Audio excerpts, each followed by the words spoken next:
Viol, suicide, braquage, meurtre, elles sont de plus en plus notoires, hein. Les déviances de certains individus au sein de la société, déviances qui amènent bien souvent à s'interroger sur la santé psychologique de ces derniers.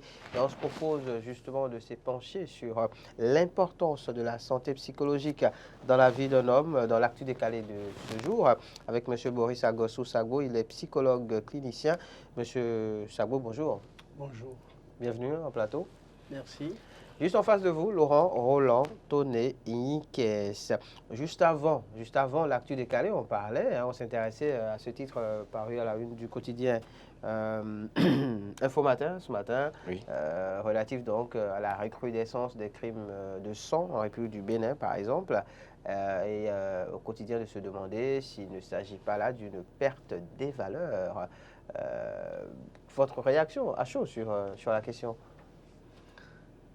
Bon, est-ce que nous pouvons parler de la perte des valeurs? Nous savons que chaque fois qu'il y a des crimes, il s'agit des comportements. Et ces comportements proviennent d'un certain nombre de vécus intérieurs. Et donc il faut questionner ces vécus intérieurs. Certainement que quelque part, la vie psychique prend un coup. Et je pense que tout à l'heure, quand nous allons avancer, nous allons en parler. Je crois beaucoup plus à ce que les gens sont en train de vivre un déclin de leur santé psychologique, ce qui se traduit par ces comportements, auxquels nous assistons dans la société. D'accord. Je ne m'attendais pas à moins de votre part. C'est le psychologue qui a parlé. C'est ça. Ben voilà. Alors, en parlant justement de santé psychologique, qu'est-ce que c'est à proprement parler?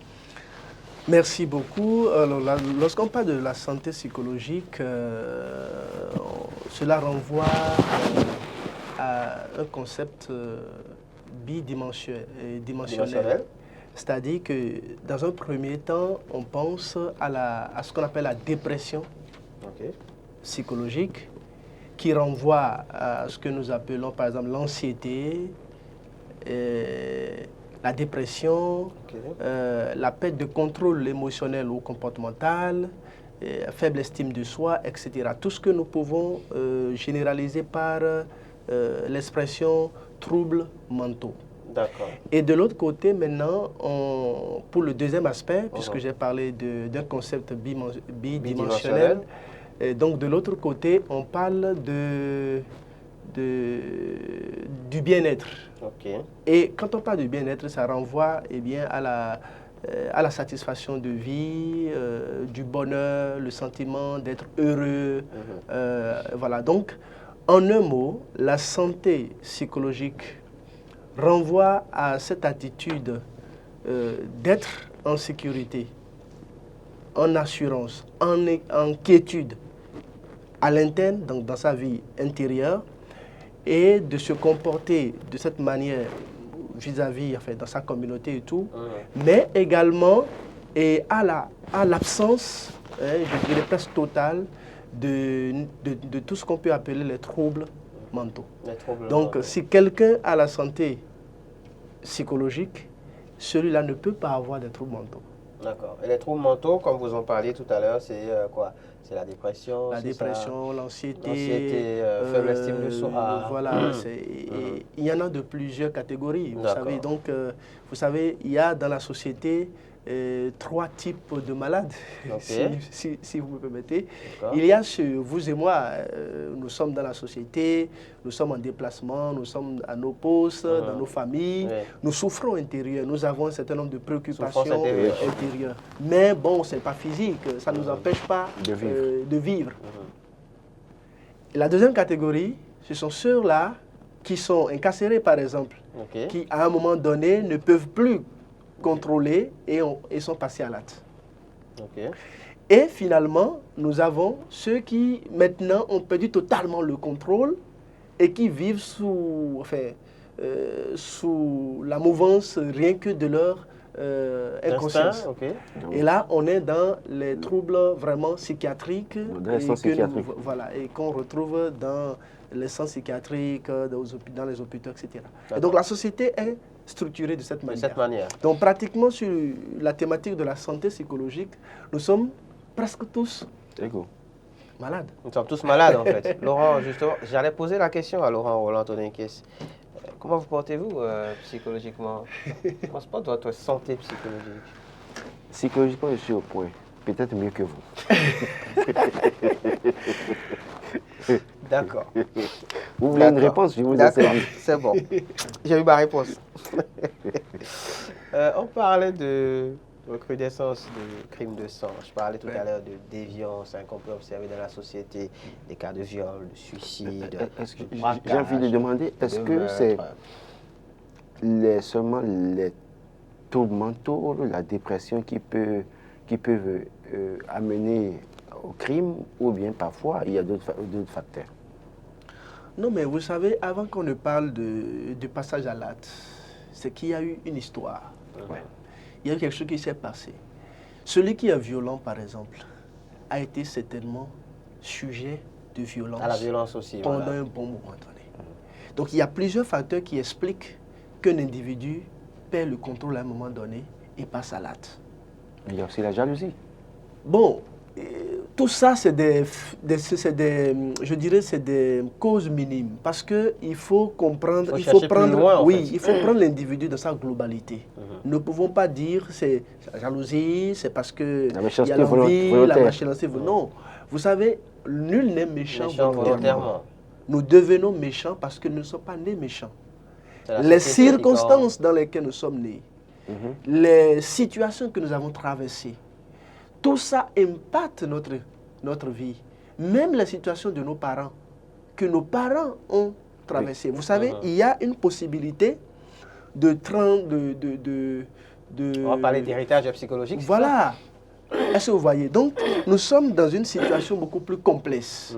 Et donc, quand on prend le comportement de déviance de quelqu'un, on ne peut pas l'expliquer par un seul facteur. Un seul facteur, en fait. Il y a plusieurs facteurs qui entrent en jeu. Justement, quels sont ces facteurs? C'était ça ma question. Quels sont les facteurs qui justifient cet état de choses? Alors, cette déviance, nous allons essayer de les catégoriser. Quand on prend sur le plan familial, puisqu'il y en a sur le plan familial, sur le plan professionnel, et je vais même aller académique, sur le plan économique, sur le plan sécuritaire, sur le plan relationnel. Vous voyez, nous pouvons étaler tout ça et quand on prend chaque plan, on peut retrouver des éléments qui peuvent être à la base d'un tel comportement. Prenons par exemple sur le plan de la famille. Lorsque vous n'avez pas été dans un cadre familial où vous vous sentez aimé, lorsque vous avez été victime d'un certain comportement de violence de la part des membres de votre famille, lorsque vous avez été objet de tout rejet, d'humiliation, vous voyez, cela est un élément, par exemple, qui peut impacter sur votre vie, sur votre santé psychologique. Et causer donc une déstabilisation. Oui. Parce que vous savez, l'être humain, quand il est enfant, il ne comprend que le langage d'amour. L'amour, c'est quelque chose d'essentiel pour sa santé, pour son bien-être, que ce soit mental, physique, social. Et si cet amour n'était pas au rendez-vous, eh bien, ça ne peut pas vous laisser sans des séquelles. Un facteur de déstabilisation. Voilà. Et nous prenons maintenant sur le plan scolaire ou professionnel. Vous savez, aujourd'hui, on parle on amène ou on sensibilise les enseignants à éviter le châtiment corporel. Vous savez que pour le simple fait qu'un enseignant utilise une certaine expression injurieuse envers un enfant, peut déjà... On parle de violence verbale. Violence verbale. Donc, il y a déjà des facteurs. Ça peut déstabiliser l'enfant. Oui, à vie. À vie. Sur le plan professionnel, n'en parlons pas. Les problèmes de jalousie entre collègues, de médisance. Il est très jaloux, hein, Laurent, de moi. Non, c'est pas moi. C'est pas moi. Allez chercher encore dans votre entourage. C'est pas moi. De nivellement par le bas, où le chef refuse ou empêche son collaborateur de grandir, etc., etc., etc. Et à l'université, dans le processus de l'étude universitaire, vous pouvez vivre beaucoup de situations qui peuvent frustration, c'est ça. Voilà, de frustration. Nous rentrons, par exemple, sur le plan économique. Vous savez que l'argent joue un grand rôle dans le bien-être, dans la détermination, le confort personnel, le confort, enfin, de la santé mentale. Surtout pour Marcel, notre réalisateur du jour. En tout cas, c'est vous qui le dites. Comme si lui n'aime pas l'argent. Ah oui. Donc, vous voyez, quand on a l'argent, c'est comme si on a une force. On a le pouvoir. Le pouvoir. On est heureux. L'estime de soi existe. Mais quand on n'en a pas, on met pied à terre avec fierté. Et c'est comme si même les rapports sociaux sont déterminés par l'argent. Malheureusement, vous voyez. Donc, sur le plan économique, il y a déjà aussi un facteur que nous avons là. Sur le plan sécuritaire, actuellement, dans l'actualité, on parle des djihadistes au nord. On a tendance à ne rien sentir dans le comportement des Béninois vivant dans le sud, dans la partie méridionale. Voilà. Mais vous pensez que ça n'inquiète pas au regard de ce qui s'est passé dans les autres pays? Moi, j'ai peur constamment. J'ai lu dans les journaux ces derniers jours qu'il y a déjà 900 déplacés. 4 écoles fermées. Mais ça commence déjà à faire peur. Donc, quelque part, ça tape sur... ça gêne. Ça agit, ça déstabilise. Voilà autant de facteurs qui peuvent... auxquels nous sommes tous les jours soumis et qui sont capables à chaque instant de nous déstabiliser, d'affecter notre santé psychologique. Affecter. Alors, quand on parle de maladie mentale, maladie psychologique, on parle de dépression, on parle de troubles anxieux, on parle de troubles bipolaires.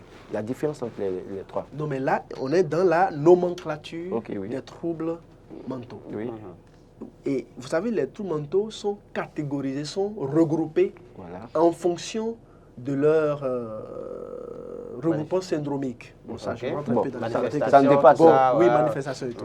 Donc, quand on parle des troubles anxieux, ça renvoie à tout ce qui a comme la peur. Tout ce qui est externe, mais qui vous rend peureux. Voilà. Qui vous en fait, des éléments externes qui changent votre état d'esprit. Mais qui vous permet quand même de savoir que vous êtes, vous reconnaissez que vous êtes malade. Quand on rentre dans les troubles psychotiques, par exemple, là, on est, non pas bipolaire, c'est différent. Bipolaire, c'est autre chose. Et donc, troubles psychotiques, par exemple, on est là dans toutes les affections qui amènent le sujet à perdre le contact avec le réel. Donc, il ne peut plus être, reconnaître même qu'il est malade, il n'a pas cette reconnaissance, par exemple. Quand on est maintenant dans les troubles, des troubles de l'humeur maintenant, donc troisième catégorie, le trouble de l'humeur, c'est là où on peut parler de troubles bipolaires et autres. Et là, c'est beaucoup plus sur l'instabilité émotionnelle du sujet face à différentes situations de sa vie. Donc, si le sujet est incapable de s'adapter en fonction de... Je crois qu'il y a des gens comme ça ici qui ont besoin de soutien. Bien sûr, en plateau. Donc, ils se reconnaissent. Voilà. Ils ont un t-shirt en bas. D'où la question. D'où la question. Voilà. D'où la question. Vous voyez d'où vient la question? Oui. Voilà. Donc, je pose la question pour rendre service à quelqu'un, allez-y. Donc, on peut aussi parler des troubles de personnalité. Ah oui. Est-ce que vous voyez? Donc, et ainsi de suite. Donc là, on est purement dans la nomenclature des troubles mentaux. D'accord. On a essayé de définir ce qu'on entend par santé psychologique. On a parlé également des facteurs qui peuvent déstabiliser cette santé psychologique. Et justement, quand elle est déstabilisée, la santé psychologique, cela n'est pas sans conséquence. Du tout pas. Du tout pas. Les conséquences, ce sont ces situations. Ces situations de violence auxquelles nous assistons depuis un bon moment. Vous savez, j'ai l'habitude de dire que notre monde devient de plus en plus violent. Nous sommes dans la culture de la violence. Et ça, c'est une conséquence au niveau communautaire. Quand vous prenez de manière individuelle, on peut parler du suicide, par exemple. Oui, il y a beaucoup de cas de suicide. Oui, on peut parler de la dépression, par exemple. On peut parler de l'attitude à être tout le temps irrité, colérique. Quelqu'un qui est tout le temps en colère, c'est une conséquence. C'est une conséquence. Sur nos routes, ça se sent tous les jours. Oui, tout le temps, il n'y a pas une certaine... On sent qu'il y a une pression. anxiosité, je ne sais pas si ça se dit, oui. Voilà. Donc, anxiété. Anxiété, voilà. Anxiété ou angoisse, etc. Angoisse. Donc ça, c'est sur le plan... Et puis, sur le plan professionnel, on peut assister au déclin, c'est-à-dire la dégradation donc, des relations professionnelles. Il n'y a plus confiance entre collègues, entre supérieurs. Bon, je ne fais plus confiance à Ahmed. Parce que En tout cas, il me pose des questions colle ici. Décidément. Pour montrer que je suis journaliste polémiste. Voilà.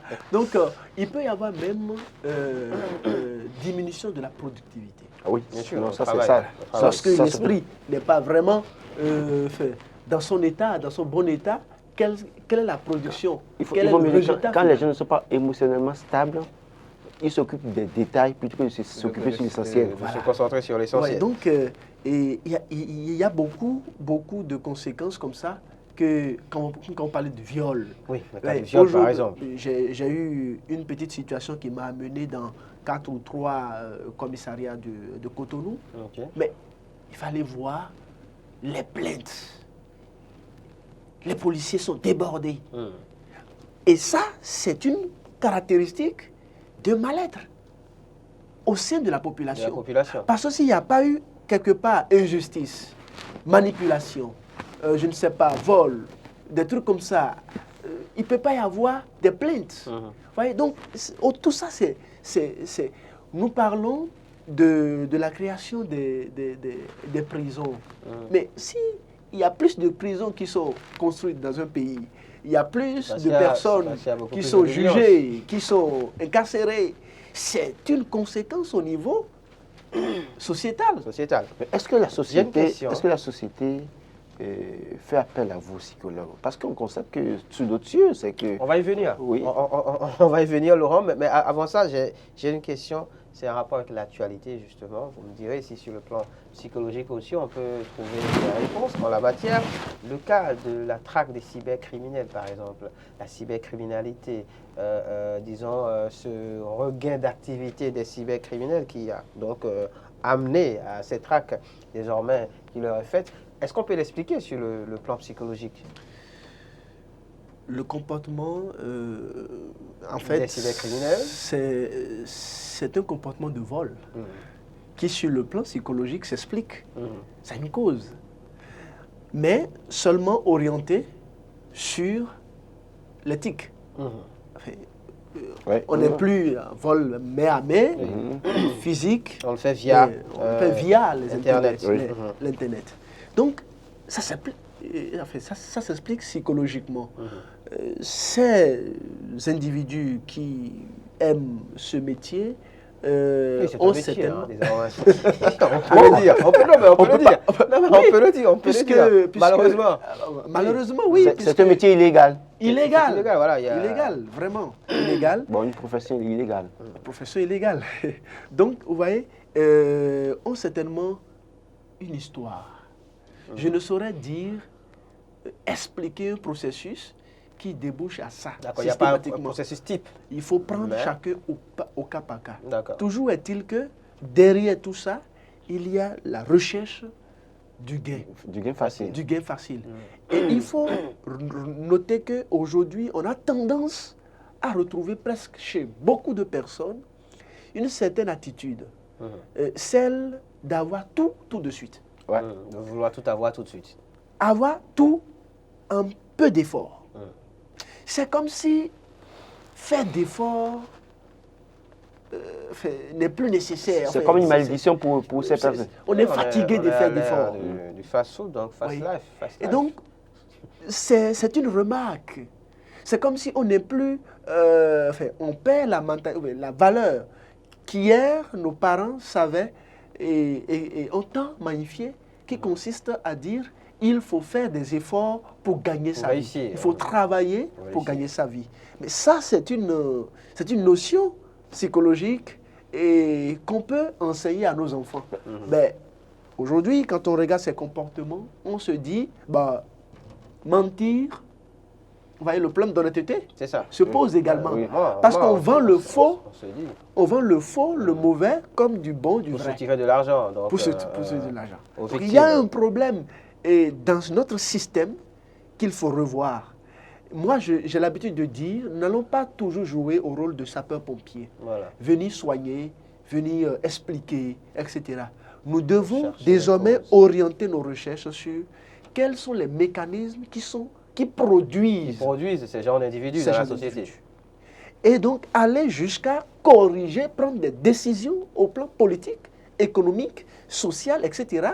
pour pouvoir corriger Dès la base. D'accord. le processus qui produit. Puisqu'ils ne sont pas nés comme ça. On n'est pas né criminel. On le devient. C'est sur le plan psychologique, Bon, il y en a qui naissent c'est- dans la criminalité, c'est qui ce sont se de dit. groupes criminels. Oui, mais là encore, il n'est pas né criminel. C'est vrai que Il est né bon. la psychologie, justement, a l'art de, j'ai envie de dire, dédouaner l'homme. À écouter, en fait, monsieur Maurice, Oui. on croirait qu'en fait, l'homme, il est totalement innocent, et donc ne fait que subir, en fait, tout ce qui vient Mais- de la société. mais vous puisque savez- vous revenez plusieurs fois sur le fait que l'homme naît, que l'homme naît juste, c'est ça, et que c'est la société qui le corrompt. Mais dites-moi. En gros, c'est ça, en fait. Mais oui, mais En- nous, en gros, c'est ça. nous le savons. Nous savons que... Permettez-moi de préciser que les amis téléspectateurs peuvent nous appeler au 96 76 68 68 maintenant. 96 76 68 68 maintenant. Je pense qu'on attend de recevoir 2 ou 3 intervenants avant la fin donc, de ce plateau. Oui. Merci. Vous savez que lorsque l'enfant naît, la psychologie de l'enfant nous enseigne aujourd'hui, nous le savons, que l'enfant n'est même pas conscient de ses actes. Dans les premiers moments, il n'est pas conscient même de sa vie. Mais comment se fait-il qu'il peut choisir être victime de ci ou pas? C'est vrai que sur Il y a le plan un grand spirituel, penseur. Sur le plan spirituel, Il y a un grand penseur, il y a si vous me permettez. la notion du karma. Il y a la notion du karma sur le plan spirituel. Justement, j'en viens. Qui peut déjouer tout ça. Non, mais j'en viens. Oui. C'est pour vous dire quoi? C'est pour vous dire qu'il y a un auteur que j'aime beaucoup, Carl Gustav Jung, qui a dit « Il n'y a rien de plus influent dans la vie d'un être humain qui n'est pas son environnement psychologique. » Et quand vous parlez de karma, vous savez, aujourd'hui, la psychologie, il y a de la psychologie spirituelle. Ok. D'ailleurs, avec l'auteur que je viens de citer, Carl Jung? Carl Jung a fait, d'abord, il est au début un amateur des phénomènes mystiques. Et donc, il est parti de là pour comprendre en réalité, vous savez, la spiritualité, ce que nous appelons le spirituel, c'est dans l'homme. Et on peut le comprendre, on peut l'expliquer. Il y a bien de phénomènes que nous considérons comme hautement spirituels, mais qui peut s'expliquer, mais qui peut évidemment s'expliquer sur le plan psychologique. des Alors, influences, c'est des ça. dieux Oui. et tout ça. Mais qui ont leur explication sur le plan psychologique, oui, me direz-vous. parce qu'aujourd'hui, dans les archétypes de lumière, avec Jung, on comprend de combien l'être humain peut vivre, peut faire des expériences surnaturelles. D'accord. Mais est-ce que ce n'est pas parfois ces expériences naturelles que les hommes veulent le faire seuls, qui amènent peut-être aussi à des crises parfois? Oui, parce que ne pas reconnaître la présence d'un être suprême et penser que nous avons le pouvoir en nous et que nous pouvons faire des expériences tout de go seuls, parfois on se croit tout permis. Mais en réalité, si vous suivez bien mon raisonnement, je ne dis pas que Dieu n'existe pas. Non, je ne l'ai dit non plus. Je ne l'ai jamais dit. Oui. Mais je dis tout simplement que Dieu, que je n'ai jamais vu, aucun. Personne n'a vu Dieu. Nous Mais seul Moïse a tenté de le voir. Nous sommes Même en le face. pasteur en plateau nous dit qu'il n'a jamais vu Dieu. Donc. Nous sommes en face des faits, des J'entends œuvres. Dieu me parler. Quand on regarde l'intelligence, de l'harmonie des œuvres, des faits, la science nous fait dire qu'il doit y avoir un principe voilà, au-delà un de tout cela. voilà. Et c'est ça ce que nous appelons le principe Dieu. divin. Et donc nous comprenons que cela est aussi en l'homme. L'homme étant. L'homme a été fait à l'image de Dieu. Voilà. Alors, question pour vous, puisque nous sommes pratiquement à la fin déjà de l'actu décalé de ce jour. La santé psychologique, des facteurs qui peuvent la déstabiliser, des conséquences sur l'individu et son entourage. Finalement, comment on s'y prend pour préserver cette santé psychologique, M. Boris? Merci. D'abord, quand on observe un peu comment les individus se comportent, il y a ce qu'on appelle le système de coping. C'est-à-dire, lorsque l'individu se trouve dans la situation, menaçante, d'abord, dans un premier temps, il évalue la situation. Dans un deuxième, il essaie de s'évaluer lui-même pour voir s'il a les moyens, les ressources personnelles pour faire face. Et en fonction des résultats, si oui ou non il adopte un comportement. Et la plupart du temps, lorsque ce processus de coping échoue, donc lorsque le sujet se trouve dans une situation d'incapacité à surmonter ou à affronter la situation menaçante, eh bien, la deuxième possibilité pour s'en sortir, c'est de s'appuyer sur le soutien social. Mais il se peut qu'aujourd'hui, avec le problème de chacun, les occupations de chacun, les préoccupations de chacun, la pression qui est sur chacun, on a l'impression que se soutenir devient une tâche assez lourde, difficile. On a peur même de se soutenir parce que l'histoire raconte que tel a soutenu tel et puis après, il y a eu un problème et tout ça. Donc il y a même une certaine crainte à se soutenir. Et c'est pour ça que les psychologues sont là, puisqu'ils vivent pour ça. La psychologie, c'est comme une main toujours secourable et toujours tendue. C'est pour ça que nous, au cabinet psychologique ou au cabinet Meilleure Vie où j'interviens, nous ouvrons nos portes largement, ou tous les psychologues ouvrent leurs portes largement à toute personne en situation d'incapacité, en situation de menace, en situation de demande d'aide pour être secouru. Nous sommes cette forme de secours qui se fait de plus en plus rare aujourd'hui. Et c'est pour ça que nous disons que nos frères et sœurs n'aient pas peur de venir. Parce qu'il y a aussi cette histoire de... Vous savez que justement, le Béninois n'est pas très enclin à se confier. À se confier. Confier ses problèmes individuels à quelqu'un d'autre. Il y a ce comportement-là contre lequel nous les invitons. Ce comportement est peut-être dû au fait que nous ne savons pas garder la bouche dans ce pays. C'est-à-dire qu'on se dit si... Est-ce que vous pensez que c'est l'apanage du Bénin? Non, écoutez... Vous dites dans ce pays? Mais écoutez, moi je parle de ce que je connais. Pour le Bénin, je sais qu'on ne sait pas garder la bouche. C'est ce qu'on appelle le secret... Le secret d'Afrique, enfin le secret africain, c'est ça? Le secret africain. Oui. Et donc parfois, la personne se dit, mais si je viens voir ce psychologue, il se fait peut-être que ce psychologue... indirectement mon beau-frère que j'ignore et à qui je parle, est-ce qu'il pourra garder suffisamment le secret pour ne pas me livrer? Alors, ailleurs, les gens savent garder les secrets. Non, mais pour finir, je ne suis pas tout à fait totalement d'accord avec vous. Parce que, vous savez, d'abord, de nature, la culture africaine est une culture de secret. Nous pouvons, il y a plusieurs exemples, comme nous sommes déjà à la fin, je vous parlez d'ancienne génération. Non, c'est la fin. Donc, aujourd'hui, moi, j'invite la population et toutes les personnes à aller vers les psychologues. À faire recours, en fait, aux psychologues. Oui, pour vous, c'est la solution. C'est la solution. Parce que, pourquoi? Parce que le psychologue est en train de faire un métier. Il est tenu par une déontologie. Oui. Il y a le devoir de réserve, il y a le secret professionnel. Il appartient à une corporation. Il a un devoir. Et il sait que s'il fait mal, il y a des sanctions. Et donc, il y a beaucoup plus d'assurance. En tout cas, votre métier est encadré au Bénin aujourd'hui? Bien sûr, il y a plusieurs associations aujourd'hui. Et d'ailleurs, ces associations travaillent déjà vers l'existence d'un ordre. Et donc, au sein de chaque association, il y a un sérieux de telle sorte que, en tout cas, un psychologue qui appartient à une association ne saurait agir.